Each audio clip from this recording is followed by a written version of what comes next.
নমস্কার, প্রত্যেককে স্বাগত। আজকে নিয়ে এসেছি প্রাইমারি টেট 2023-এর উপর বাংলা বিষয়ে সম্পূর্ণ একটি সাজেশন ভিত্তিক প্রশ্নোত্তর, যেখানে কিন্তু তোমরা কম সময়ে বেশি নম্বর পেতে পারো খুব সহজে। তার জন্য তোমরা প্রথম থেকে শেষ পর্যন্ত এই ক্লাসটি দেখো, একটি কোশ্চেনও কিন্তু এখান থেকে স্কিপ করবে না। যে কোনোটা পরীক্ষার জন্য কিন্তু খুবই ইম্পর্টেন্ট। তো শুরু করছি। দেখো, ভাষা শিখনের অন্যতম নীতি কোনটি? তাহলে ভাষা শিখনের অন্যতম নীতি হচ্ছে জানা বিষয় থেকে অজানা বিষয়ে জ্ঞান অর্জন। অর্থাৎ জানা বিষয় থেকে আমরা কি করব, অজানা বিষয়ের দিকে যাব আর জ্ঞান আহরণ করতে পারবো। এটাই হচ্ছে ভাষা শিখনের অন্যতম নীতি। তারপর দেখো, ভাষার আয়ত্তীকরণ। ভাষার আয়ত্তীকরণের উপাদান বলতে কি বোঝায়? ভাষার আয়ত্তীকরণ উপাদান বলতে বোঝায় শিক্ষার্থীর ভাষার উপলব্ধি, উচ্চারণের সামর্থ্য অর্জন এবং শব্দ ভাণ্ডারের কিন্তু বিকাশ ইত্যাদি যদি পর্যাপ্ত পরিমাণে হয়, তাহলে তার মধ্যে ভাষা আয়ত্তীকরণ কিন্তু হয়েছে, এটা কিন্তু আমরা বুঝতে পারবো। তারপর দেখো, ভাষার শিক্ষক হিসেবে আপনি কোন দুটি বিষয়ে বেশি ভাববেন? আমি একজন ভাষার শিক্ষক, কোন দুটি বিষয়ে আমি বেশি ভাববো? সেটা হচ্ছে ভাষা, সেটা ফার্স্ট ল্যাঙ্গুয়েজ বা সেকেন্ড ল্যাঙ্গুয়েজ, যে কোনো ল্যাঙ্গুয়েজের ক্ষেত্রে কিন্তু ভাষার ক্ষেত্রে লেখা যেটা থাকবে, লিখিত তথ্য, সেটা কিন্তু সহজ হবে এবং তা পরিষ্কারভাবে বলা এবং লেখার ক্ষমতা থাকতে হবে। যদি এই জিনিসগুলো থাকে, তাহলে ভাষার শিক্ষক হিসেবে আপনি একজন সার্থক হবেন। তারপর দেখো, ভাষার শিক্ষাদান ও ভাষা শিক্ষণের জন্য যে বিষয়ের দরকার, কোন বিষয়ের দরকার? সেটা হচ্ছে কথা শুনে বোঝা। তারপর হচ্ছে লিখিত রূপ পড়তে পারা, আর লিখিত রূপ কি করতে পারা? প্রকাশ করতে পারা। অর্থাৎ LSRW কিন্তু এই নীতিটি কিন্তু প্রযোজ্য কিন্তু এক্ষেত্রে। Learning, speaking, reading or writing, এই যে LSRW ভাষা শিক্ষণের নীতিতে কিন্তু এই চারটি বিষয় কিন্তু ওতপ্রোতভাবে জড়িত। তারপর দেখো, ভাষা শিক্ষার সহায়ক হিসেবে ব্যাকরণের ভূমিকা কি? ব্যাকরণের ভূমিকা হলো শিক্ষার্থীরা ভাষাকে শুদ্ধভাবে প্রয়োগ করতে পারে কিসের মাধ্যমে? ব্যাকরণের মাধ্যমে। কেউ যদি আমরা ব্যাকরণ ভালোভাবে জানি, তাহলে কিন্তু আমরা ভাষাকে শুদ্ধভাবে প্রয়োগ করতে পারবো এবং শিক্ষার্থীরা ভাষাকে অবক্ষয়ের হাত থেকে রক্ষা করতে পারবে। অর্থাৎ ভাষার অবক্ষয় অর্থাৎ বিনাশ হবে না যদি আমরা ব্যাকরণ যদি সঠিকভাবে জানি। তারপর দেখো, বানান ভুলের হাত থেকে রক্ষাও পেতে পারি কিসের মাধ্যমে? ব্যাকরণের জ্ঞানের মাধ্যমে। তার মানে ব্যাকরণ জ্ঞান কিন্তু অত্যাবশ্যক ভাষা শিখনের ক্ষেত্রে। তারপর দেখো, সব শিক্ষার্থীরা একসঙ্গে সব বিষয়ে বুঝতে না পারার কারণটা কি? এই যে দেখো, পেডাগজিক্যাল কিন্তু এটা একটা ট্রাম, যেখানে বলছে প্রত্যেক ব্যক্তির কিন্তু ব্যক্তিগত বৈষম্য রয়েছে। অর্থাৎ ব্যক্তিতে কিন্তু প্রভেদ রয়েছে, সবার বিকাশ কিন্তু একরকম নয়। সেই রকম শিখনের ক্ষেত্রেও কিন্তু পার্থক্য লক্ষ্য করা যায়। তাহলে এই বিষয়টাকে আমরা কি বলবো? এটাকে বলবো হচ্ছে ব্যক্তিগত বৈষম্য। তারপর দেখো, মানুষকে কথা বলতে হয় কেন? ভাবের আদান প্রদানের জন্য, আমরা কিন্তু প্রত্যেককেই জানি। তারপরে দেখো, এই যে গুরুত্বপূর্ণ একটি বিষয়, মাইকেল ওয়েস্ট কিন্তু পঠন পদ্ধতির কথা বলেছেন ভাষা শিখনের ক্ষেত্রে। তিনি মোট কয়টি পদ্ধতি বা ধাপের কথা বলেছেন? উত্তর হয়ে যাবে কিন্তু 5টি পদ্ধতি বা ধাপ। তারপর দেখো, শিক্ষণীয় বিষয়কে মুক্ত করার জন্য শিক্ষক ব্যবহার করবেন কি? অবশ্যই শিক্ষক কিন্তু ব্যবহার করবেন শিক্ষা উপকরণ। আর শিক্ষা উপকরণ কিন্তু শিক্ষাকে উজ্জ্বল করে তোলে এবং আগ্রহ, ছাত্রছাত্রীদের মধ্যে কিন্তু আগ্রহ বিষয়কে সহজভাবে বুঝতে কিন্তু সহযোগিতা করে। তারপর দেখো, সংশোধনমূলক শিক্ষণ অর্থাৎ রিমেডিয়াল টিচিং কাদের জন্য প্রযোজ্য?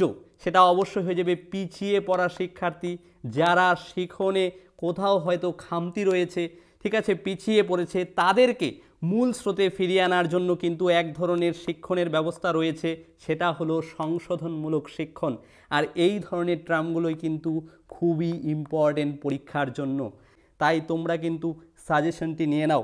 তার সঙ্গে বলছি, বাংলা কিন্তু একটা ভালো স্কোর করার জায়গা।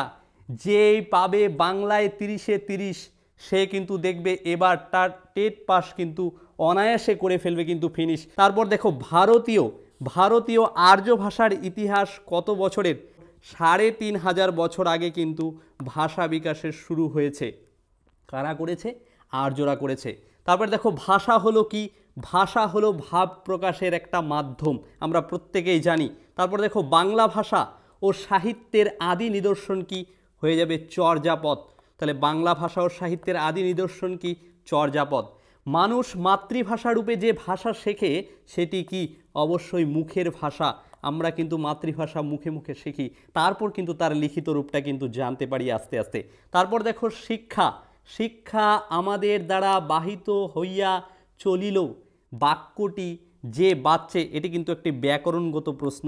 আমাদের যাদের বাচ্য অর্থাৎ ব্যাকরণের বাচ্য সম্পর্কিত ধারণা রয়েছে তারা কিন্তু জানবে যে এই ধরনের কথাটা কোন বাচ্চে রয়েছে, এটা হলো কর্ম বাচ্চে রয়েছে। তারপর দেখো শিশুর ভাষা আয়ত্তীকরণের ক্ষেত্রগুলো কি? অর্থাৎ একজন শিশু ভাষা আয়ত্তীকরণ করবে কতগুলো ধাপ অর্জন করে, সেই ধাপগুলো কি? প্রথমে তার ধ্বনি তত্ত্বগত জ্ঞান থাকতে হবে, তারপর ধ্বনির রূপগত ব্যবহার তিনি জানবে বা সে জানবে, এবং বাক্যতত্ত্ব অর্থাৎ বাক্যের ব্যবহার করবে, শব্দার্থের প্রয়োগ করবে বাক্য ব্যবহার করতে গেলে। অর্থাৎ এই যে 4টি ক্ষেত্র অর্থাৎ ধ্বনিতত্ত্ব, রূপতত্ত্ব, বাক্যতত্ত্ব এবং শব্দার্থতত্ত্ব কিন্তু ভাষা আয়ত্তীকরণের ক্ষেত্রে কিন্তু প্রযোজ্য। ভাষার শিক্ষক হিসেবে ভাষার সহজ ও পরিষ্কারভাবে বলার জন্য আপনি যে বিষয়ে গুরুত্ব দেবেন, দেখো ভালো করে প্রশ্নটা বুঝো। ভাষার আমি একজন শিক্ষক, তাহলে ভাষাকে সহজ এবং পরিষ্কারভাবে ছাত্রছাত্রীদেরকে তুলে ধরতে গেলে আমি কি করব? আমরা কিন্তু যারা শিক্ষক বা শিক্ষিকা রয়েছে তারা কিন্তু এই জিনিসগুলো মাথায় রাখবো। কি? দেখো বর্ণগুলোর উচ্চারণ যথাযথ হচ্ছে কি না সেটা কিন্তু দেখব, এবং ছেদ ও যতিচিহ্নের ব্যবহার ঠিকঠাক করছে কি না ছাত্রছাত্রীরা সেটা কিন্তু দেখতে হবে। তবেই কিন্তু কি হবে? ভাষাকে সহজ ও পরিষ্কারভাবে কিন্তু তুলে ধরা যাবে। তারপর দেখো কোনো কিছু জানতে হলে আমাদেরকে সর্বপ্রথম কি করতে হবে বলো দেখি? আমাদেরকে কোনো কিছু জানতে হলে কিন্তু প্রথমে শুনতে হবে। কি করতে হবে? শুনতে হবে। তারপর দেখো শিক্ষার্থীর বাচিক ধারণা অর্থাৎ এই যে বলা, এই যে আমি বলছি এটাকে হচ্ছে বাচিক ধারণা বলে। তাহলে বাচিক ধারণাকে সুস্পষ্ট করার জন্য কি দরকার? অবশ্যই কি দরকার? ভাষা দরকার। কিন্তু যার ভাষা জ্ঞান কি যথার্থ রয়েছে তার কিন্তু সে কিন্তু সুস্পষ্ট একজন বক্তা হতে পারবে। তারপর দেখো শিক্ষক মহাশয় পিছিয়ে পড়া ছাত্রদেরকে নিয়ে কি করবেন? তিনি কিন্তু এগিয়ে নিয়ে যাবেন। অবশ্যই শিক্ষকের লক্ষ্য থাকবে কি? ছাত্রছাত্রীদেরকে কি করা? সামনের দিকে বা লক্ষ্যের দিকে কিন্তু কি করা? এগিয়ে নিয়ে যাওয়া। এটা কিন্তু প্রত্যেকটি শিক্ষকের কিন্তু লক্ষ্য। বন্ধুরা তোমরা জানো টেট পরীক্ষার জন্য হাতে কিন্তু আর সময় নেই। যদি শেষ দুদিনে আমাদের ব্রহ্মাস্ত্র সাজেশন নিয়ে খুব স্বল্প সময়ে টেট পাস করতে চাও তাহলে অতি অবশ্যই কিন্তু আমাদের হোয়াটসঅ্যাপ নাম্বারে একবার হোয়াটসঅ্যাপ করে নাও, যেখানে কিন্তু বাংলা, ইংরেজি, গণিত, শিশু মনস্তত্ত্ব ও পরিবেশ প্রত্যেকটি সাবজেক্ট খুব সুন্দরভাবে সাজেশন করে কিন্তু নিয়ে আসা হয়েছে তোমাদের জন্য, যেখান থেকে তোমরা নিশ্চিতভাবে কিন্তু পাস করতে পারবে। যেখানে সিটেট বিগত 12 বছরের প্রশ্ন কিন্তু উত্তরসহ রয়েছে বাংলাতে, এবং অন্যান্য রাজ্যের টেট পরীক্ষার প্রশ্নগুলোও কিন্তু রয়েছে। তার সঙ্গে বলছি আমরা 5 জন টিচার মিলে কিন্তু শেষ মুহূর্তে তোমাদের জন্য এই ব্রহ্মাস্ত্র নোটটি কিন্তু তৈরি করেছি, যেখানে আমরা প্রত্যেকে কিন্তু টেট পাস এবং সিটেট পাস। সুতরাং আমরা জানি কোথা থেকে প্রশ্নগুলো কিন্তু হয়, তাই অতি অবশ্যই তোমরা এই নাম্বারে একবার হোয়াটসঅ্যাপ করে নাও। শেষ দুদিন তোমরা শুধুমাত্র এই সাজেশনটি প্রিন্ট আউট করে বাড়িতে পড়ো, আর কিচ্ছু পড়ার দরকার নেই। ব্যাস, তাহলে তোমরা টেট পাস করবে, পরীক্ষা শেষে মিলিয়ে নেবে। তাহলে পাস করতে হলে অবশ্যই কিন্তু এই নাম্বারে একবার হোয়াটসঅ্যাপ করে নাও। তারপর দেখো ঘরোয়া পরিবেশে আমরা কোন শব্দ ব্যবহার করি? আমরা যখন বাড়িতে থাকি তখন কিন্তু আমরা সবাই কি করি? সবাই বুঝতে পারে এমন ধরনের শব্দ কিন্তু ব্যবহার করি। ঠিক আছে? তারপর দেখো শিক্ষার্থীর সঠিক উচ্চারণ করছে কিনা তা জানার জন্য কোন ধরনের পাঠের প্রয়োজন রয়েছে? অবশ্যই সরব পাঠ, অর্থাৎ যে পাঠে কি করা হয়, যে পাঠে উচ্চারণ করে অর্থাৎ আওয়াজ হবে এই ধরনের পাঠকেই কি বলা হয়? সরব পাঠ। সরব পাঠ করলে কি করতে পারবে? যারা শ্রোতা রয়েছে তারা কিন্তু প্রত্যেকে কিন্তু শুনতে পারবে। বুঝতে পারলে? তাহলে সরব পাঠ হয়ে যাবে কিন্তু এক্ষেত্রে প্রযোজ্য। তারপর দেখো শিক্ষণের জন্য আমরা বিভিন্ন বিষয়ে ব্যবহার করি, তাই তো? আমরা যে শিখি সেটাকে বলা হয় শিখন। আর এই শিখন ঘটাতে কে সাহায্য করে? আমাদেরকে শিক্ষণ, অর্থাৎ শিক্ষক বা কোনো পাঠ্যপুস্তক তারা কিন্তু শিক্ষণের ভূমিকা নেয়। তাহলে দেখো, শিক্ষণের জন্য আমরা বিভিন্ন বিষয়ে ব্যবহার করি, তার মধ্যে উল্লেখযোগ্য একটি কি? উল্লেখযোগ্য একটি হচ্ছে শিক্ষামূলক প্রদীপন, অর্থাৎ এই যে TLM, এগুলোই হচ্ছে শিক্ষামূলক প্রদীপন। তারপর দেখো, পিছিয়ে পড়া ছাত্রছাত্রীরা কি বিষয়ে পিছিয়ে থাকে? যারা পিছিয়ে পড়া ছাত্রছাত্রী তারা বেশিরভাগ দেখবে কিন্তু লেখাপড়ায়, অর্থাৎ লেখা এবং পড়া উভয় ক্ষেত্রে কিন্তু পিছিয়ে থাকে। তারপর দেখো, ভাষাতাত্ত্বিকগণ যারা ভাষা বিশ্লেষণ করেছে, ভারতীয় আর্য ভাষার ইতিহাসকে তারা কয়টি ভাগে ভাগ করেছেন? তারা কিন্তু 3টি ভাগে ভাগ করেছেন। তারপর পৃথিবীর প্রায় সব দেশের ভাষার কয়েকটি রূপ লক্ষ্য করা যায়, সেটা হচ্ছে 2টি রূপ। একটি হচ্ছে কি? একটি হচ্ছে কথ্য রূপ, আরেকটি হচ্ছে কি? আরেকটি হচ্ছে লেখ্য রূপ। ঠিক আছে, লিখিত ভাষার রূপটাই হচ্ছে লেখ্য, আর যে বলার ভাষা সেটা অবশ্যই কথ্য। তারপর দেখো, সহপাঠ্যক্রমিক কার্যাবলী। সহপাঠ্যক্রমিক কার্যাবলী কি? সহপাঠ্যক্রমিক কার্যাবলী হলো যা পাঠের উৎকর্ষ বাড়ায় এবং সহায়তা দান করে। দেখবে আমরা পড়াশোনা করছি, তাই তো, লেখাপড়া অর্থাৎ পাঠ্যপুস্তক আমাদের প্রত্যেকটা শ্রেণীতে কিন্তু রয়েছে, তার পাশাপাশি আমরা কি করি? আমরা ছবি আঁকি, গান শিখি, নাচ করি। এই যে এই ধরনের কার্যাবলী কিন্তু পাঠের সঙ্গে কিন্তু যুক্ত রয়েছে, তাই এই ধরনের কার্যাবলীকেই কি বলা হয় বলো তো দেখি? সহপাঠ্যক্রমিক কার্যাবলী। বুঝতে পারলে? তারপর দেখো, বাংলা সাহিত্যের আদি যুগ, অর্থাৎ বাংলা সাহিত্যকে যদি যুগ বিভাজন করা যায়, সেটা হচ্ছে 3টা যুগে ভাগ করা যায়। একটা হচ্ছে আদি যুগ, আরেকটা হচ্ছে মধ্যযুগ এবং হচ্ছে আধুনিক যুগ। তাহলে আদি যুগের সূচনা কখন? আদি যুগের সূচনা হচ্ছে 950 থেকে 1200 খ্রিস্টাব্দ পর্যন্ত কিন্তু বাংলা সাহিত্যের আদি যুগ হিসেবে ধরা হয়। বুঝতে পারলে? তারপর দেখো, মানুষ শুধু মুখে কথা বলে না, লিখেও কি করে? মনের ভাব প্রকাশ করে, তাই তো। কিসের মাধ্যমে? অবশ্যই লিপির মাধ্যমে। প্রত্যেক ভাষার কিন্তু নিজস্ব লিপি রয়েছে। বাংলা ভাষায় জানতে গেলে বাংলা ভাষার লিপি রয়েছে, এই যে অ আ ক খ এর ব্যবহার। ইংরেজি ভাষার লিপি রয়েছে ABCD। এরকম প্রত্যেক ভাষার কিন্তু নিজস্ব লিপি আছে, যার মাধ্যমে কি করা হয়? মনের ভাবকে লিখিত আকারে কিন্তু প্রকাশ করা যায়। তারপরে দেখো, আকাশ থেকে পড়া, এটা কিন্তু কি? এটা হচ্ছে একটা প্রবাদ, তাই তো। প্রবাদটা কি অর্থে ব্যবহৃত হয়? এটা হচ্ছে স্তম্ভিত অর্থে, অর্থাৎ অবাক হওয়া অর্থে কিন্তু বোঝায়। ঠিক আছে, দেখো, বাংলা বিষয়ে কিন্তু আমাদের যেমন পেডাগজিগুলো কিন্তু জানতে হবে, এবং তার পাশাপাশি কিন্তু ব্যাকরণের উপর কিন্তু আমাদের একটা সহজসাধ্য ধারণা থাকতে হবে। দেখো, তারপরে কর্ম সম্পাদনের মাধ্যমে শিক্ষাদানের শিক্ষার্থীরা কি সুবিধা পায়? কর্ম সম্পাদন অর্থাৎ কোনো কাজ করার মাধ্যমে শিক্ষার্থীদের কাজের মাধ্যমে কিন্তু কি হয়? অভিজ্ঞতা জন্মায়, অর্থাৎ কাজ করতে করতে কিন্তু আমরা কিন্তু অভিজ্ঞ হয়ে উঠি। তারপর দেখো, শিক্ষার্থীরা কোন ধ্বনি আগে আয়ত্ত করতে সক্ষম হয়? তাহলে ধ্বনির কথা যদি বলি, অবশ্যই ধ্বনির কয়টা ভাগ রয়েছে? 2টো ভাগ রয়েছে। এক হচ্ছে স্বরধ্বনি, আরেকটা কি ধ্বনি? ব্যঞ্জন ধ্বনি। তাহলে কোন ধ্বনি আগে আসবে? অবশ্যই ধ্বনি জ্ঞান করতে গেলে আমাদের কিন্তু স্বরধ্বনির জ্ঞান অবশ্যই আগে আমরা আয়ত্ত করব। তারপর দেখো, সঠিকভাবে লেখা শেখানোর সময় আপনি কোন বিষয়ে গুরুত্ব দেবেন? আমরা যখন ছাত্রছাত্রীদেরকে লেখা শেখাই তখন কোন বিষয়গুলো মাথায় রাখবো? দেখো, ঠিকঠাক বর্ণগুলি সে লিখতে পারছে কিনা, অর্থাৎ বর্ণের আকারটা ঠিকঠাক হচ্ছে কিনা, যুক্ত বর্ণগুলো ঠিকঠাক লিখতে পারছে কিনা, কোথাও যদি কোনো অসুবিধে হয়ে থাকে সেই অসুবিধাটাকে দূর করা, অক্ষরগুলো যেন ঠিকভাবে সাজাতে পারে, এই জিনিসগুলো কিন্তু আমরা লক্ষ্য করব। এই জিনিসগুলো যদি ঠিকঠাক কোনো শিক্ষার্থী করতে পারে, তাহলে মনে করব যে তার ভাষা শিক্ষাদানটা কি করছে? এগোচ্ছে, অর্থাৎ শিখনটা ভালোর দিকে এগিয়ে যাচ্ছে। তারপর দেখো, ভেরি মাচ ইম্পর্টেন্ট, খুবই একটা গুরুত্বপূর্ণ টার্ম। দেখো, ভাষা দক্ষতার 4টি স্তর কি কি? খুবই কিন্তু ইম্পর্টেন্ট। দেখো, শোনা, 1, 2 বলা, 3 পড়া, 4 লেখা। এই প্রশ্নটি কিন্তু 2022 স্টেটে কিন্তু এসেছিল, তাই এই ধরনের প্রশ্নই কিন্তু আমাদের পরীক্ষায় আসবে, আর এগুলোই কিন্তু সাজেশনে আছে। তোমরা কিন্তু সাজেশনটা নিয়ে নেবে অতি অবশ্যই। তারপর দেখো, পিছিয়ে পড়া ছাত্রদের ব্যাপারে শিক্ষক কি চিন্তা করবেন? পিছিয়ে পড়া যারা ছাত্রছাত্রী রয়েছে তাদের জন্য কি করবেন? তারা যেন পিছিয়ে পড়া থেকে এগোতে পারে, তাদের কোথায় ভুলভ্রান্তি রয়েছে সেইগুলোকে অনুসন্ধান করে সেই সমস্যাটা কিন্তু সমাধানের উপায় খুঁজবেন। তারপর দেখো, আঞ্চলিক ভাষা কি? তাহলে আঞ্চলিক ভাষা হচ্ছে আমাদের নিজের প্রত্যেকের অঞ্চল রয়েছে, সেখানে আমরা যে প্রচলিত যে ভাষাগুলো পড়ি, অর্থাৎ আমাদের যে স্কুলে পাঠ্যপুস্তকে যে ভাষাগুলো শিখি, সেগুলোর বাইরেও কিন্তু আরও অন্যান্য নিজস্ব কিন্তু যে ভাষা গোষ্ঠী বা জাতিগোষ্ঠীর মানুষ যারা রয়েছে, তাদেরও কিন্তু নিজস্ব ভাষা রয়েছে। ঠিক আছে, যেমন সাঁওতালি ভাষা, বোডো ভাষা, নেপালি ভাষা।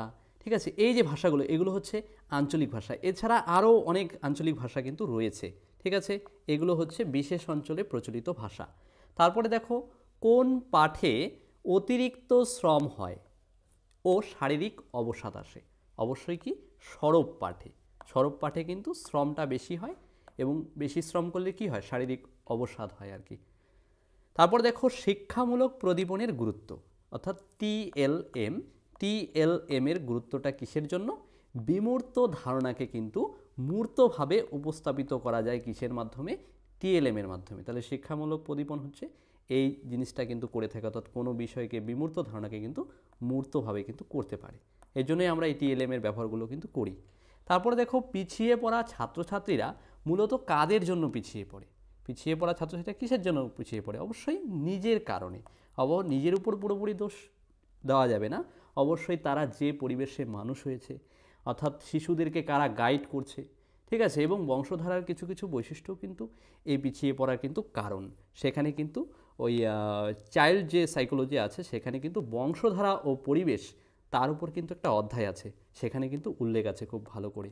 ঠিক আছে, আর তার সঙ্গে বলছি এই চাইল্ড পেডাগোগি, ইভিএস, হ্যাঁ, গণিত, ইংলিশ, প্রত্যেকটি বিষয়ে কিন্তু সুন্দরভাবে কিন্তু আমাদের এই সাজেশনে কিন্তু আছে। তো তোমরা সাজেশনটা কিন্তু অবশ্যই নিয়ে নিবে। তারপর দেখো, কোন ভাষা মানুষের সব সময়ের ব্যবহারিক প্রয়োজন সিদ্ধ করে? অবশ্যই কি চলিত ভাষা। এই যে আমি যে ভাষায় কথা বলছি, এটি চলিত ভাষা, আর এই চলিত ভাষা কিন্তু আমাদের ব্যবহারিক প্রয়োজনে কিন্তু ব্যবহার করা হয় সব থেকে বেশি। তারপর দেখো, চর্যাপদ, এই যে প্রাচীন একটি সাহিত্য শাস্ত্র। চর্যাপদ কে আবিষ্কার করেন? পণ্ডিত হরপ্রসাদ শাস্ত্রী কিন্তু চর্যাপদ আবিষ্কার করেন।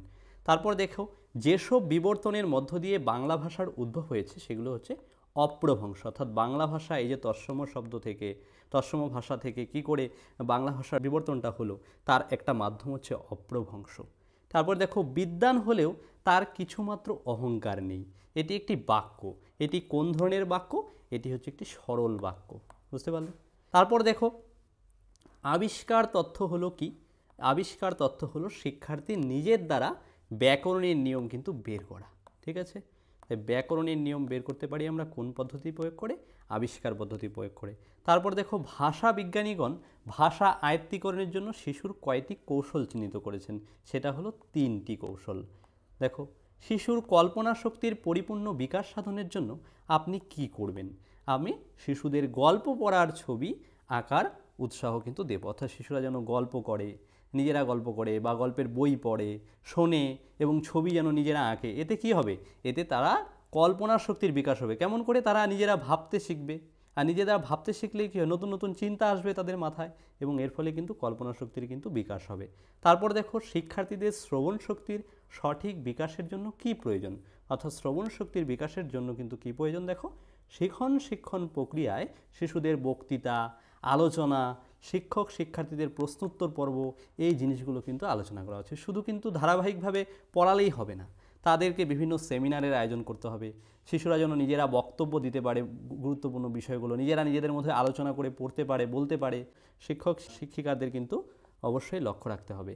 তারপরে দেখো, রাজেন্দ্রলাল মিত্র লিখিত বাংলা ব্যাকরণ বইটির নাম কি? তাহলে রাজেন্দ্রলাল মিত্র কিন্তু বাংলা ব্যাকরণের উপর একটি বই লিখেছে, সেটির নাম হলো ব্যাকরণ প্রবেশ। তারপর দেখো, শিক্ষকের পরিবেশন ভঙ্গি কেমন হবে? অর্থাৎ শিক্ষক কোন ভঙ্গিতে পড়াবেন? অবশ্যই শিক্ষক যে কোনো বিষয়ই পড়ান না কেন, সহজ এবং সরলভাবে কিন্তু বিষয়টাকে কিন্তু পড়াবেন। তারপর দেখো, একটি প্রশ্ন, কথা বলার সময় কোন শব্দের প্রয়োগ সিদ্ধ নয়? দেখো, এই ধরনের প্রশ্ন কিন্তু আসে। ঠিক আছে, এই যে নেগেটিভ প্রশ্নগুলো দেখো, মানে কোনটা ভুল সেটা কিন্তু আমরা খুঁজে বার করব। দেখো কি বলছে, কথা বলার সময় কোন শব্দের প্রয়োগ সিদ্ধ নয় আর কি? অশিষ্ট শব্দের, অপ্রচলিত শব্দের, বিশেষ কোনো আঞ্চলিক শব্দের, না অনুপযোগী বা অপ্রযুক্ত শব্দের। অবশ্যই অশিষ্ট শব্দের বা অশ্লীল কোনো শব্দ কিন্তু ব্যবহার করা যাবে না। এই ধরনের প্রশ্নগুলোই কিন্তু দেবে এরকম। তারপরে দেখো, কোন পাঠের রস আস্বাদনই বড় কথা? অর্থাৎ যে পাঠের মাধ্যমে আমরা রস আস্বাদন করতে পারি সেটা হলো সাধনা পাঠ। আর সাধনা পাঠ কোন ক্ষেত্রে যুক্ত? দেখবে আমরা বিভিন্ন সাহিত্যিকদের যে কবিতা পড়ি, ঠিক আছে, কবিতা, কোনো উপন্যাস, ঠিক আছে, সেই উপন্যাস, কবিতা বা কাব্য এগুলো পাঠ করে আমরা কি করি, বিভিন্ন কাব্য রসগুলো কিন্তু আস্বাদন করি কোন পাঠের মাধ্যমে? সাধনা পাঠের মাধ্যমে। তারপরে দেখো শিক্ষামূলক উপকরণগুলোকে কয়টি ভাগে ভাগ করা হয়? শিক্ষামূলক উপকরণগুলো কিন্তু 5টি ভাগে কিন্তু ভাগ করা হয় শিক্ষামূলক উপকরণগুলোকে।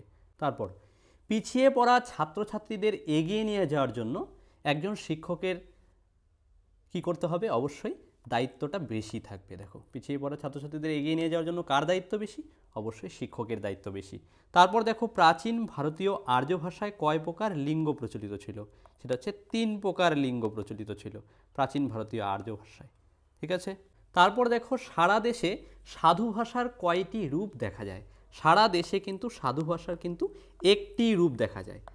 দেখো সাধু ভাষা এখন কিন্তু সাধু ভাষার ব্যবহার বা প্রচলন কিন্তু নেই, কিন্তু একটা সময় আজ থেকে 100 বছর আগে বিশিষ্ট যারা সাহিত্যিক ছিলেন, সমাজ সংস্কারক ছিলেন, মনে করি যে ঈশ্বরচন্দ্র বিদ্যাসাগর, রাজা রামমোহন রায়, তারা কিন্তু কি করতো? তারা কিন্তু বিভিন্ন কিছু গ্রন্থ, গল্প, কাব্য এই সমস্ত কিছু কিন্তু লিখতো, ঠিক আছে।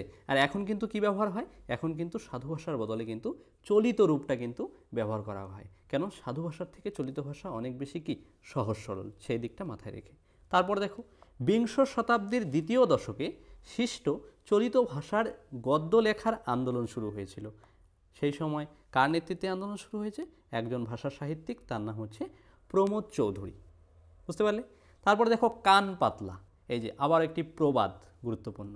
কান পাতলা এর অর্থ কী? এর অর্থ হলো যুক্তিহীনভাবে সবার কথা বিশ্বাস করা। সবার কথা বিশ্বাস করে যে, তাকেই বলে কান পাতলা লোক। তারপরে দেখো পাঠ্যক্রম কাদের উপযোগী হবে? অবশ্যই পাঠ্যক্রম হবে শিক্ষার্থীদের উপযোগী। ভাষা আয়ত্তীকরণ হলো কি? ভাষা আয়ত্তীকরণ কিন্তু একটি স্বাভাবিক প্রক্রিয়া, অর্থাৎ ভাষা আয়ত্তীকরণ কিন্তু স্বাভাবিকভাবে, এর উপর জোর জবরদস্তি এই জিনিসগুলো কিন্তু হবে না, ঠিক আছে। তাহলে কী হবে? অবশ্যই ভাষা আয়ত্তীকরণ কিন্তু একটি স্বাভাবিক প্রক্রিয়া, স্বাভাবিক নিয়মে কিন্তু এটা হবে। প্রাথমিক স্তরে বাংলা পঠন পাঠনের উদ্দেশ্য কি? কেন বাংলা পঠন পাঠন করা হয় প্রাথমিক স্তরে? সেটা হচ্ছে শিশুর ভাষা শিক্ষার সমস্যা দূর করার জন্য কিন্তু প্রাথমিক স্তরে বাংলা পঠন পাঠনের কিন্তু কি ব্যবহার করা হয়। তারপর দেখো ভাষা দক্ষতার শোনা ও বলার মধ্য দিয়ে ভাষার যে রূপটি প্রকাশ পায় সেটা হলো কী রূপ? ভাষার ধ্বনিময় রূপ। রাজা রামমোহন রায়ের লেখা বাংলা ব্যাকরণের প্রকাশকাল, অর্থাৎ বাংলা ব্যাকরণ তিনি কত সালে প্রকাশ করেছে? 1833 সালে। তারপরে দেখো একটি গুরুত্বপূর্ণ term, diverse classroom. Diverse classroom কথাটির অর্থ কী? এটা হলো পৃথক ক্লাসরুম। এই পৃথক ক্লাসরুম কাদের জন্য ব্যবহার করা হয়? যারা বুদ্ধিসম্পন্ন ছাত্র রয়েছে, ঠিক আছে। দেখবে একটা শ্রেণীকক্ষে বিভিন্ন ধরনের ছাত্রছাত্রী থাকে, কিছু ছাত্রছাত্রী থাকে তাদের আইকিউটা অনেকটা বেশি, তারা খুব সহজে যে কোনো বিষয় ধরতে পারে, মনে রাখতে পারে, বলতে পারে, ঠিক আছে। আরও কিছু ধরনের শিক্ষার্থী থাকে যারা মাঝামাঝি, তারা হয়তো একটু শিখতে গেলে একটু বেশি সময় লাগে, ঠিক আছে। আবার কিছু শিক্ষার্থী রয়েছে যাদের কিন্তু খুব ক্ষীণবুদ্ধি সম্পন্ন, যাদের বুঝতে অপেক্ষাকৃত বেশি সময় লাগে বা মনে রাখতে পারে না। তাহলে এই যে বিভিন্ন ধরনের শিক্ষার্থীরা থাকে, এবার শিক্ষার নিয়মনীতি অনুযায়ী যারা এগিয়ে আছে তাদেরকে তো কি ওই পিছিয়ে পড়া ছাত্রদের সঙ্গে লেভেল রয়েছে সেই অনুযায়ী কিন্তু চললে হবে না, তাদেরকে অবশ্যই তারা যতটুকু আছে তাদেরকে আরও এগিয়ে নিয়ে যেতে হবে। এর জন্য কি করা হয়? পৃথক বুদ্ধিসম্পন্ন ছাত্রদেরও কিন্তু কি করা হয়? এই ক্লাসরুমের কিন্তু ব্যবস্থা করা হয়। সেটা কিন্তু উচ্চ মেধাসম্পন্ন ছাত্রছাত্রীদের ক্ষেত্রেই প্রযোজ্য তা কিন্তু নয়, যারা নিম্ন মেধাসম্পন্ন তাদের জন্য এরকম কিন্তু ক্লাসরুমের ব্যবস্থা রয়েছে। তাই কিন্তু এটা খুবই গুরুত্বপূর্ণ এই ধরনের টার্মগুলো।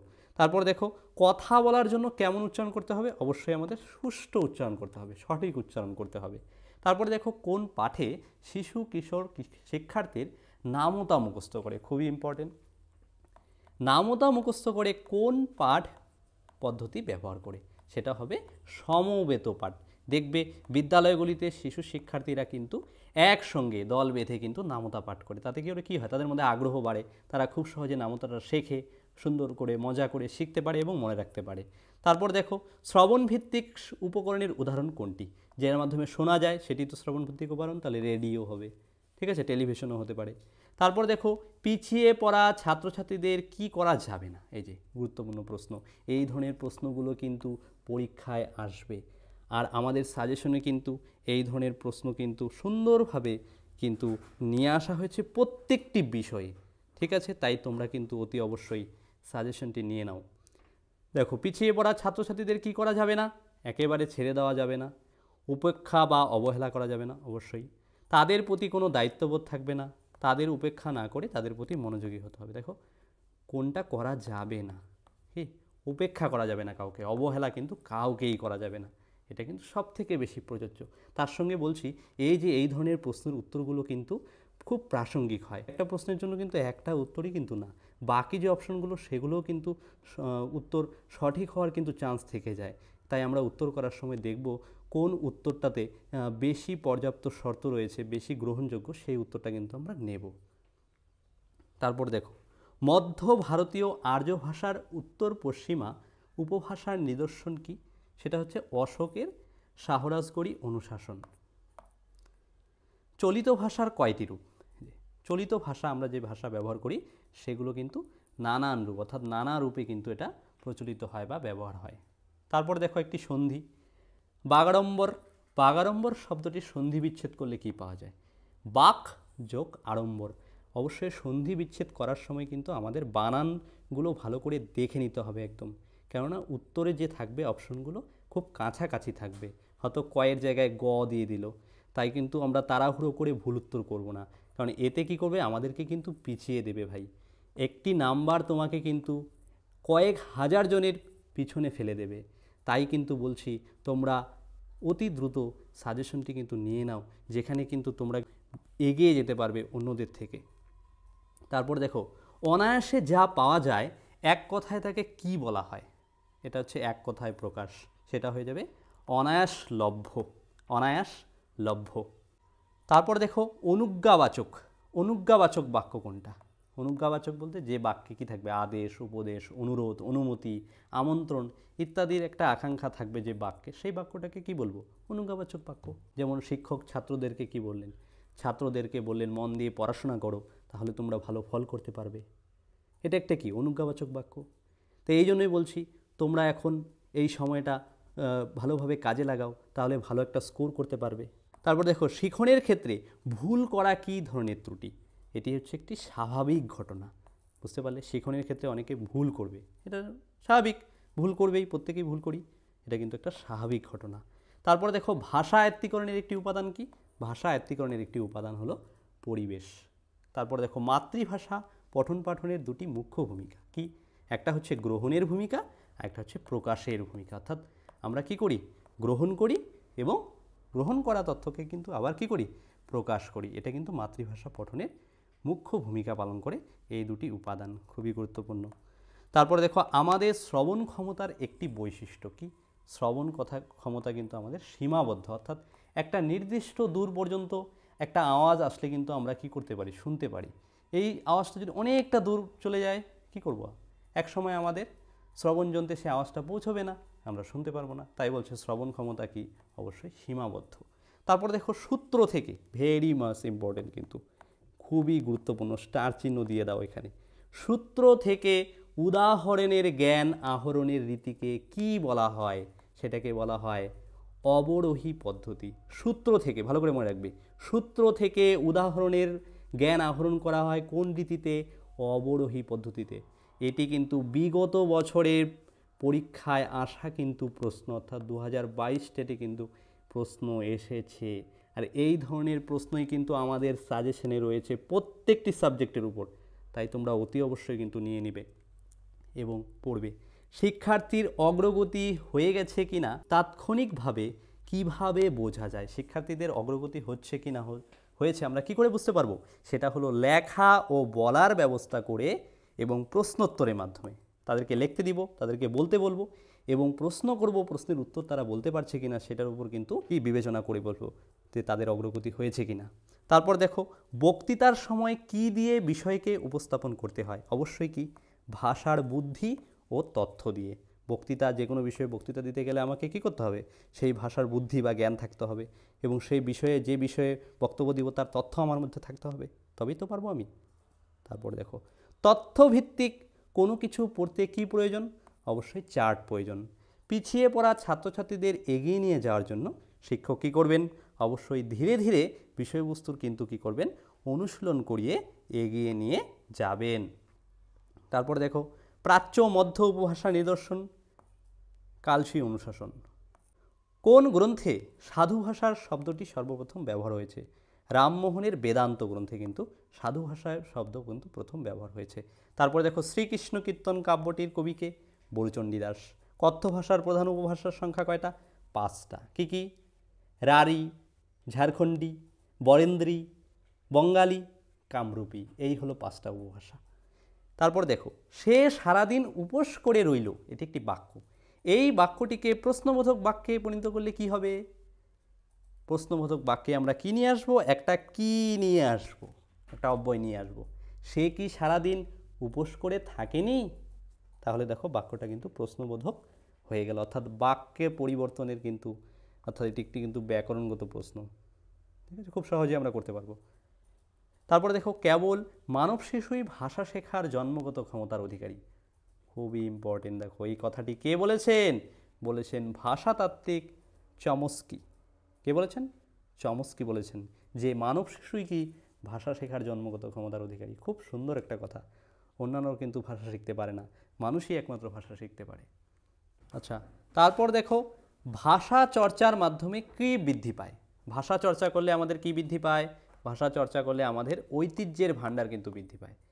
এই যে ভাষা যত চর্চা করব, সেই ভাষার ঐতিহ্য থেকে যাবে, সেই ভাষা বেশি প্রচলন হবে, তার ভবিষ্যৎটা কী হবে? অনেক বেশি এগিয়ে যাবে। তারপর দেখো শব্দানুক্রমিক পদ্ধতির বৈশিষ্ট্য কোনটি? শব্দের প্রতীক, শব্দের বানান, উচ্চারণ ইত্যাদি কিন্তু সঠিকভাবে কিন্তু প্রয়োগ করা। তারপর দেখো বাগধারা কি? বাগধারা হলো বাংলা ভাষায় কিছু সমাসবদ্ধ শব্দ আছে যেগুলি বিশেষ অর্থে কি হয়? ব্যবহৃত হয়। তাদেরকে অন্য কোনো অর্থ নেই, তাদের কোনো কি নেই? অন্য কোনো অর্থ নেই। এই জাতীয় শব্দগুলোকে কি বলা হয়? বাগধারা। আমরা কিন্তু আমাদের ভাষায়, চলিত ভাষায় কিন্তু বিভিন্ন বাগধারা কিন্তু প্রয়োগ করি। ঠিক আছে। তারপর দেখো গুরুত্বপূর্ণ একটি প্রশ্ন, ত্রুটিপূর্ণ মূল্যায়ন। ঠিক আছে, ত্রুটিপূর্ণ মূল্যায়নের ফল কি হতে পারে? ত্রুটিপূর্ণ মূল্যায়ন যদি করা হয় তার ফলে কি হতে পারে? শিক্ষক শাস্তি পেতে পারেন, শ্রেণী শৃঙ্খলা নষ্ট হতে পারে, শিক্ষার্থী পিছিয়ে পড়তে পারে, উপরের সবগুলোই হতে পারে। দেখো সবগুলোই কিন্তু এক্ষেত্রে হতে পারে। ঠিক আছে, কারণ ত্রুটিপূর্ণ মূল্যায়ন যদি করে থাকি শিক্ষককে অবশ্যই কি, আমি যদি ভুল করে থাকি, ভুল প্রশ্ন বা প্রশ্ন উত্তর সঠিক হলো আমি ভুল কিছু নম্বর দিলাম, সেটা কিন্তু কি খারাপ প্রভাব ফেলবে, শাস্তি পেতেই পারে, শ্রেণী শৃঙ্খলা নষ্ট হতে পারে, শিক্ষার্থীর কোথাও হয়তো পিছিয়ে পড়ার একটা প্রবণতা থাকতে পারে, অর্থাৎ উপরের সবগুলোই কিন্তু হবে। আর এই ধরনের পেডাগোজিক্যাল প্রশ্নই কিন্তু পরীক্ষায় খুব আসে কিন্তু, তাই তোমরা কিন্তু দেখবে এই বিষয়গুলো ভালো করে। তারপর দেখো বাংলা ভাষা শিক্ষার ক্ষেত্রে কোন বিষয়ে বেশি গুরুত্ব দেওয়া হয়? অবশ্যই কি ভাষার শিখন, কারণ শিখনই কিন্তু কি করে যে কোনো কিছুর কে বিকাশ ঘটাতে কিন্তু সহযোগিতা করে। বাংলা ভাষার মাধ্যমে শিশুর সুকুমার বৃত্তিগুলোর বিকাশ হয়। সুকুমার বৃত্তিগুলো কোনগুলো? যেমন এই যে দয়া, মায়া, মমতা, স্নেহ, এগুলো হচ্ছে সুকুমার বৃত্তি। এই জিনিসগুলো কিন্তু বাংলা ভাষার মাধ্যমে কিন্তু কি হয়? বিকশিত হয়। শিক্ষার্থীর শোনার ক্ষমতা বৃদ্ধি করার জন্য প্রয়োজন কি? প্রয়োজন যেন শোনার ক্ষমতা বৃদ্ধি পায়, সেটা হচ্ছে শিক্ষকের স্পষ্ট উচ্চারণ করতে হবে, সাবলীল হতে হবে ভাষা ব্যবহারে, যথাসম্ভব সুন্দর বাচনভঙ্গি হবে। এই যে সুন্দর বাচনভঙ্গি কিন্তু শিক্ষার্থীদের মনোগ্রাহী করতে বা শোনার ক্ষমতা বৃদ্ধির ক্ষেত্রে কিন্তু একটা গুরুত্বপূর্ণ কিন্তু একটা মাধ্যম বলা যেতে পারে। বাচনভঙ্গি যদি সুন্দর হয়, বাচন কৌশল যদি সুন্দর হয়, দেখবে শিক্ষার্থীদেরকে আকৃষ্ট করা কিন্তু খুব সহজ হয়। এটা কিন্তু বিশেষ করে ছোটদের ক্ষেত্রে কিন্তু খুবই প্রযোজ্য। তারপরে দেখো এনালাইটিক মেথড বা বিশ্লেষণ পদ্ধতি। বিশ্লেষণ পদ্ধতির বৈশিষ্ট্য কি? সেটা হলো সূত্রগুলিকে উদাহরণের সাহায্যে বারবার কি করা? বিশ্লেষণ করানো। ঠিক আছে, বিভিন্ন পদ্ধতিতে কিন্তু বিশেষ করে বিশ্লেষণ পদ্ধতি কিন্তু এটা প্রযোজ্য। তারপরে দেখো কিভাবে শিক্ষার্থীরা প্রত্যাশিত ফল লাভ করতে পারে? কি করে? ক্রমাগত অনুশীলন করে। আমরা যদি ক্রমাগত অনুশীলন করতে থাকি তাহলে আমরা কিন্তু একটা প্রত্যাশিত ফল করব। এই যেমন টেট পরীক্ষার ক্ষেত্রেই, ঠিক আছে, এই যে এই ধরনের প্রশ্নগুলো যদি আমরা বারবার দেখি, পড়ি, তাহলে কি হবে? আমাদের একটা ধারণা অর্জন হবে এবং পরীক্ষায় আসলে কি করতে পারবো? একটা ভালো ফল অবশ্যই করতে পারবো। ঠিক আছে, আর এই ধরনের প্রশ্নই কিন্তু নিয়ে এসেছি কিন্তু আমাদের সাজেশনে কিন্তু, তাই তোমরা কিন্তু খুব তাড়াতাড়ি সাজেশনটা নিয়ে নাও। প্রতিপক্ষের প্রতি বক্তব্য রাখতে গিয়ে কি পরিহার করতে হয়? দেখো আমি বক্তব্য রাখবো কার প্রতি? আমার কেউ প্রতিপক্ষ আছে, ঠিক আছে, মনে করো একটা ডিবেট হচ্ছে সেখানে, তো সেখানে আমি যখন বক্তব্য রাখবো তখন আমাকে কিন্তু প্রতিপক্ষকে কটূক্তি করা যাবে না, তাকে খারাপ মন্তব্য করা যাবে না, এটা কিন্তু একটা কি অবিধিবদ্ধ কথা কিন্তু, হ্যাঁ, এটা কিন্তু কখনো করা যাবে না। তারপরে দেখো মুখের কথার দ্বারা ব্যবহারিক প্রয়োজন কিন্তু মেটানো হয়। আমরা দেখবে আমাদের ব্যবহারিক প্রয়োজন মেটাই কিসের মাধ্যমে? মৌখিকভাবে, কথা বলার মাধ্যমে। তারপরে দেখো মানুষকে কত পরিমাণ শব্দ শিখতে হয়? মোটামুটি 2500 থেকে 3000। তারপরে দেখো সক্রিয়তা ভিত্তিক শিক্ষা উপকরণও কি, যেখানে কিন্তু শিক্ষার্থীরা সক্রিয়ভাবে শেখে, সেটা কি? অভিনয়। অর্থাৎ সক্রিয়তা ভিত্তিক শিক্ষা উপকরণ হলো কি? অভিনয়। তারপরে পিছিয়ে পড়া ছাত্রছাত্রীদের নিয়ে শিক্ষক প্রথমে কি করবেন? যারা পিছিয়ে পড়া শিক্ষার্থী বা ছাত্রছাত্রী রয়েছে তাদেরকে কি করবেন? তাদের মনে আত্মবিশ্বাস জাগিয়ে তোলার কিন্তু চেষ্টা করবেন। তারপরে দেখো বাংলা সাহিত্যে অন্ধকার যুগ বলা হয়ে থাকে, যে সময় কিন্তু সাহিত্য বিকাশ হয়নি। কোন সময়? এই 1300 থেকে 1400। তখন কিন্তু বাংলায় কিন্তু ভয়াবহ দুর্ভিক্ষ দেখা দিয়েছিল। ঠিক আছে, তখন বাংলা ভাষা বা সাহিত্যিকের কিন্তু বেশি প্রচলন হয়নি, তাই এই সময়টাকে কিন্তু অন্ধকার যুগ বলা হয়। তারপরে দেখো এ বিষয়ে তথ্য সংগ্রহ করে জানাও। আচ্ছা, একটা বাক্য, এ বিষয়ে তথ্য সংগ্রহ করে জানাও, এটি কোন ধরনের বাক্য? এটি দেখো, এটি একটি কি? অনুজ্ঞাসূচক বাক্য। অর্থাৎ এখানে কিন্তু হয়তো আদেশ করছে, হ্যাঁ, তাহলে এটি কিন্তু আদেশ, উপদেশ, অনুরোধ ইত্যাদি যদি বোঝায় তাহলে সেই বাক্যটি অবশ্যই কি হয়? অনুজ্ঞাবাচক বাক্য হয়। তারপর দেখো ভাষা দক্ষতায় লেখা ও পড়ার মধ্য দিয়ে ভাষার যে রূপটি প্রকাশ পায় সেটি কি? ভাষার দৃষ্টি নির্ভর রূপ, এটা হচ্ছে লেখা এবং পড়া দুটোই থাকবে। তারপরে দেখো অবরোহী পদ্ধতির বৈশিষ্ট্য কি? ভাষা ব্যাকরণকে অনুসরণ করে, খুবই গুরুত্বপূর্ণ। ঠিক আছে, অবরোহী পদ্ধতির একটি বৈশিষ্ট্য হচ্ছে যেখানে ভাষা কি করে?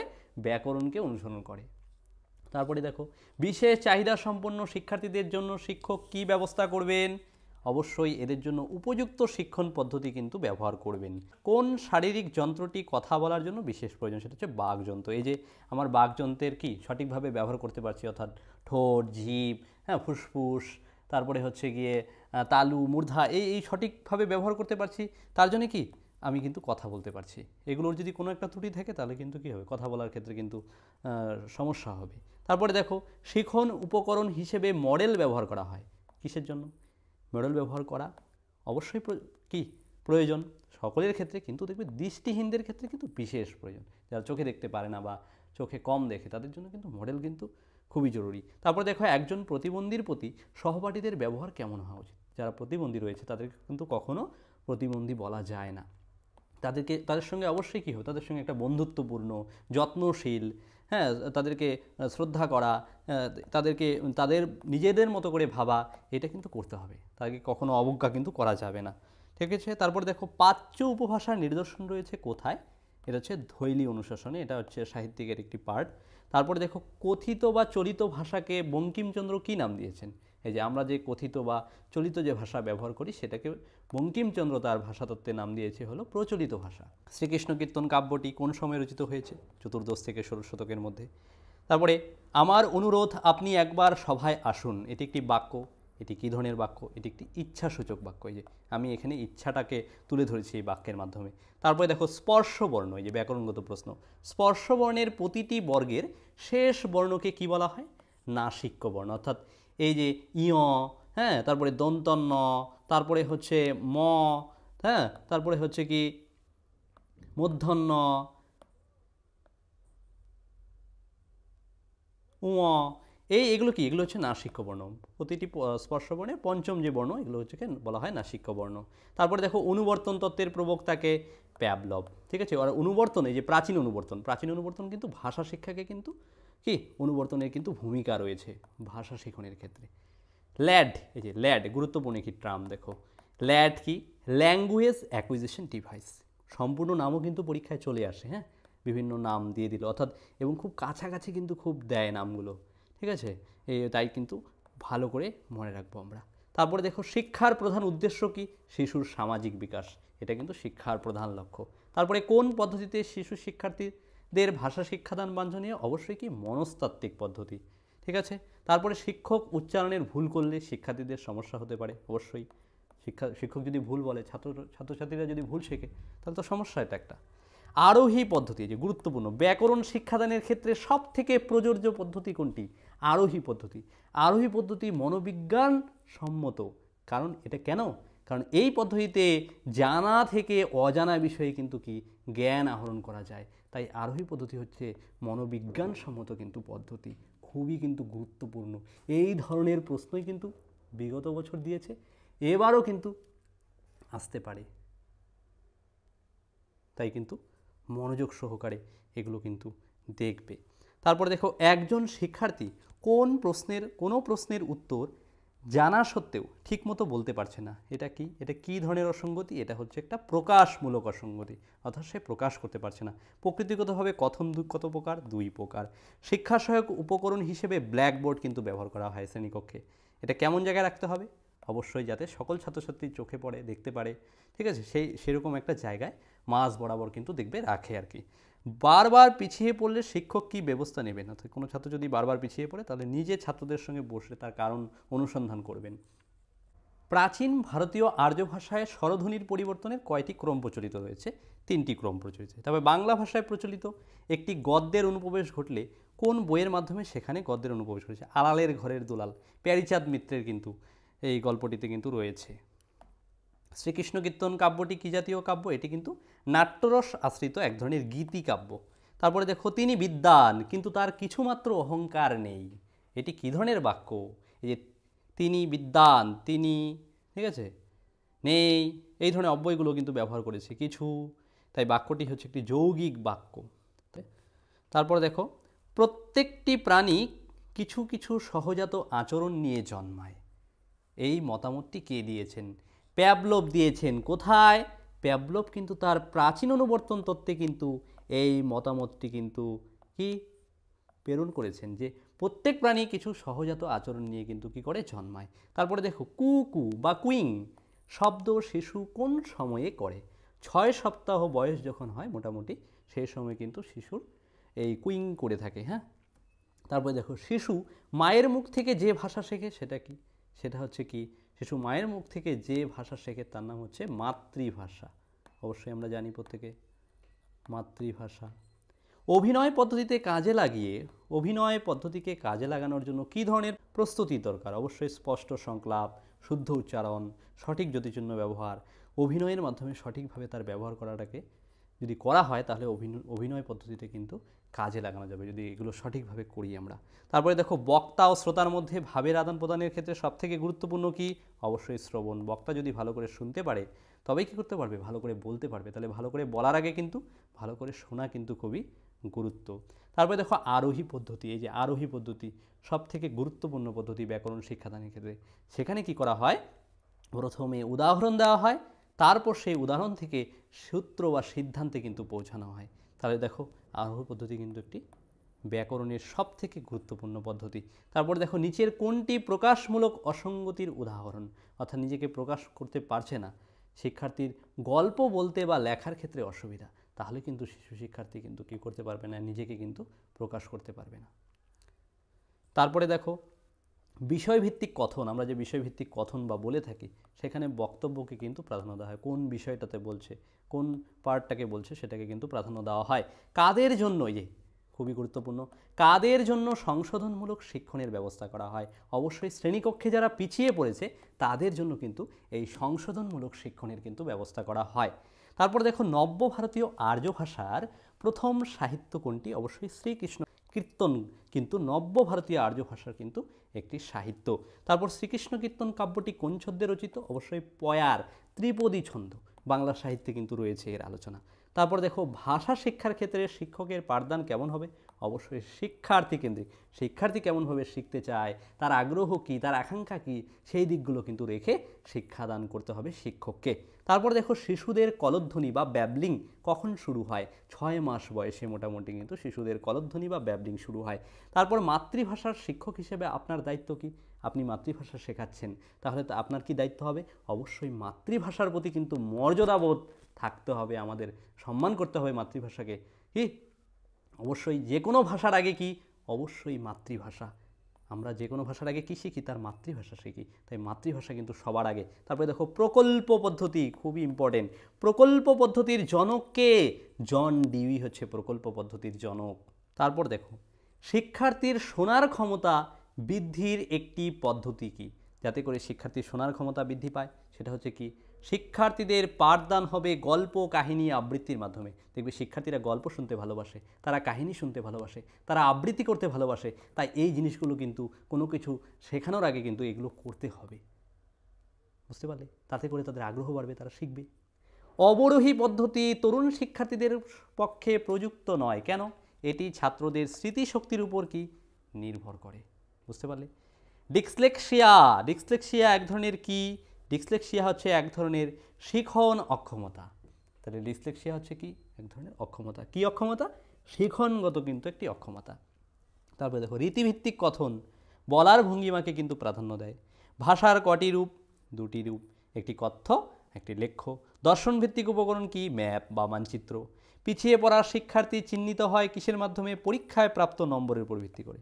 তাই দেখি তো চিহ্নিত করি, কে ভালো নম্বর পেলো সে ভালো, আর যে কম পেলো যেমন পিছিয়ে পড়েছে। তারপরে মূল আর্য ভাষা থেকে কটি প্রাচীন ভাষার জন্ম হয়েছে? 10টি। মূর্ধা ও জিভাগ্র ভাগে যে সমস্ত ধ্বনি উচ্চারিত হয় তাকে কি বলে? তাকে বলে মূর্ধন্য ধ্বনি। তারপরে দেখো কাজটিকে ভবিষ্যতে অনেকক্ষণ ধরে হতে থাকবে বোঝালে তাকে কি বলে? তাকে বলে ঘটমান ভবিষ্যৎ। দেখো ভবিষ্যৎ বলেছে, ঘটমান ভবিষ্যৎ। অতীত বললে ঘটমান অতীত, বর্তমান বললে ঘটমান বর্তমান। ঠিক আছে, ক্রিয়ার কালের ভাগগুলো কিন্তু আমাদের জেনে রাখতে হবে। আর ব্যাকরণেরও কিন্তু প্রশ্ন দিবেই দিবে এবারের পরীক্ষাতে, গতবারও দিয়েছে, এবারও দিবে। তাই ব্যাকরণের উপরেও কিন্তু আমাদের এই সাজেশনে কিন্তু রয়েছে বিস্তারিত আলোচনা, ঠিক আছে, এবং যাতে করে তোমরা খুব সহজে কিন্তু বুঝতে পারবে। তাই কিন্তু অতি অবশ্যই সাজেশনটি কিন্তু নিয়ে নেবে। তারপরে দেখো অন্তেবাসী শব্দটির প্রসারিত বাক্য কি? অন্তেবাসী মানে গুরু গৃহে বসবাসকারী শিষ্য, তাকেই বলে অন্তবাসী। বর্তমান শিক্ষাদান পদ্ধতি কি নির্ভর? মনোবিজ্ঞান নির্ভর। 1.5 বছর বয়সী শিশুরা কিভাবে কথা বলতে চায়? তারা 1 বা 2 এরকম শব্দ কিন্তু ব্যবহার করে। তাদের কথা বলার মধ্যে ধীরে ধীরে তাদের কথা বলার বিকাশটা কিন্তু হয়, ঠিক আছে। তবে দেখো সাহিত্য পাঠের মাধ্যমে শিশুর চরিত্র গঠন হয়। এর জন্য আপনি কি করবেন? মনীষীদের জীবনী পাঠের ব্যবস্থা করবেন। তাহলে মনীষীরা তাদের মূল্যবান কথাগুলো শিশুদের মধ্যে যদি, জিনিসগুলোকে যদি শেখানো যায়, তাদের মধ্যে কিন্তু নৈতিক আচার উন্নতি কিন্তু হবে। তারপরে দেখো গল্প বলা পদ্ধতি বা গল্পকথন পদ্ধতির সাফল্য পেতে হলে কি দরকার? গল্পটির চমৎকারিত্ব আছে কিনা সেটা দরকার। বক্তার উচ্চারণ কথনভঙ্গি আকর্ষণীয় আছে কিনা সেটা দরকার। শিশুর মনের উপযোগী নাকি? উপযুক্ত সবগুলোই কিন্তু দরকার গল্প বলা বা গল্পকথন পদ্ধতিতে। তারপরে যে শ্রবণে শ্রোতার সম্পূর্ণ মনোযোগ থাকে তাকে কি বলে? তাকে বলে মনোযোগ সহকারে শ্রবণ। তারপরে দেখো অবরোহী পদ্ধতির বৈশিষ্ট্য কি? আগে সূত্র পরে উদাহরণ, অর্থাৎ সূত্র থেকে উদাহরণে যাওয়া যায় কোন পদ্ধতিতে? অবরোহী পদ্ধতিতে। তারপরে দেখো ভাষায় যত রকম ভুল আছে, মোটামুটি 4 প্রকার ভুল ভাষায় কিন্তু রয়েছে। তারপর দেখো সুন্দর কথা বলার বৈশিষ্ট্য। সুন্দর কথা বলার বৈশিষ্ট্য কি? অবশ্যই শ্রবণযোগ্যতা, স্পষ্টতা, বাকপটুত্ব, এই সমস্ত কিছু কিন্তু থাকতে হবে। তার মানে সবগুলোই কিন্তু সুন্দর কথা বলার ক্ষেত্রে কিন্তু প্রযোজ্য। তো এই ছিল আজকের বাংলার উপর সম্পূর্ণ সিলেবাস ভিত্তিক সাজেশনের প্রশ্নোত্তর। এই ধরনের প্রশ্ন সাজেশনে প্রচুর রয়েছে, ঠিক আছে, এবং সব প্রশ্ন যদি তোমরা পেতে চাও তাহলে অতি অবশ্যই একবার হোয়াটসঅ্যাপে গিয়ে সাজেশনটি চেয়ে নাও। আর বলছি শুধু বাংলা নয়, বাংলা, ইংরেজি, পরিবেশ, চাইল্ড স্টাডি, ইভিএস প্রত্যেকটি বিষয়ের কিন্তু সাজেশন ভিত্তিক লাস্ট মুহূর্তে কিন্তু আমরা নিয়ে এসেছি। তোমরা অতি অবশ্যই নিয়ে নেবে এবং তার সঙ্গে এই চ্যানেলে যারা নতুন রয়েছে তারা কিন্তু চ্যানেলটি সাবস্ক্রাইব করে নেবে। প্রত্যেককে থ্যাংক ইউ।